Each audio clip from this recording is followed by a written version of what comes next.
Hi കൂട്ടുകാരെ, എല്ലാവരും എന്ത് പറയണു? കുറച്ച് നാളായിട്ട് നമ്മൾ അങ്ങോട്ടും ഇങ്ങോട്ടും ഒന്നും കാണാറില്ല അല്ലേ?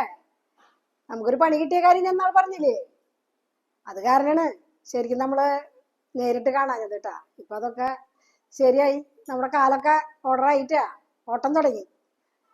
അതെ, നമ്മളിന്ന് ചെയ്യാൻ പോണത് എന്തെന്ന് അറിയോ? എളുപ്പത്തില് സിമ്പിള് എന്തിട്ടാന്നറിയോ? നമ്മുടെ തട്ടുകടയിലൊക്കെ നമ്മൾ ഇടയ്ക്കൊക്കെ പോയിട്ടൊക്കെ തിന്നാറില്ലേ? നമ്മുടെ ഗ്രീൻ പീസ് മുട്ടയൊക്കെ കൂടി ഗ്രീൻ പീസ് മുട്ട മസാല കേട്ടാ. ഇങ്ങനെ സിമ്പിളായിട്ട് എന്നാൽ ടേസ്റ്റ് വേണ്ടതായാലും. അപ്പൊ നമുക്ക് അതൊന്ന് ചെയ്ത് നോക്കാം എങ്ങനെയാ നമ്മൾ ചെയ്യണേന്ന് കേട്ടാ. അപ്പൊ എല്ലാവരും ആയോ? അപ്പൊ നമുക്ക് നമ്മുടെ ഗ്രീൻ പീസ് മുട്ട മസാല തുടങ്ങാം കേട്ടാ. അതിനായിട്ട് നമ്മൾ ഗ്രീൻ പീസൊക്കെ വെള്ളത്തിലിട്ട് നല്ല റെഡിയാക്കി വെച്ചിട്ടുണ്ടായിട്ടാ. അപ്പം അത് വേവിച്ച് മാറ്റി വെച്ചേക്കണു.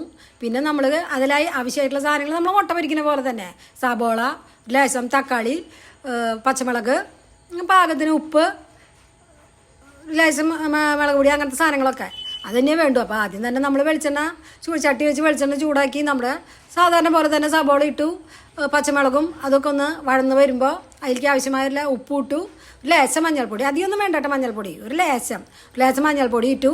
പിന്നെ അത് വഴന്ന് വന്നിട്ട് തക്കാളി ഇട്ടു. ആ തക്കാളിയും ഒരുവിധം നന്നായി വളർന്നു വന്നപ്പോൾ നമ്മൾ എന്തിട്ടുന്നു? മുട്ട ഒരു 2-3, ഞാൻ ഇതിലേക്ക് 3 മുട്ട എടുത്തിട്ടുണ്ട് കേട്ടോ. 3 മുട്ട നല്ലോണം പൊട്ടിച്ച് വെച്ചപ്പോൾ നിങ്ങൾക്ക് അതിൻ്റെ അളവ് പോലെയൊക്കെ മാറ്റി മറിച്ചൊക്കെ ഇടാം.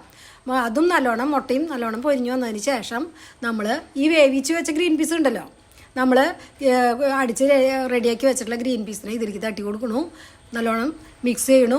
ലേശം കുരുമുളക് പൊടി കൂടി ചെറിയൊരു ടേസ്റ്റിന്.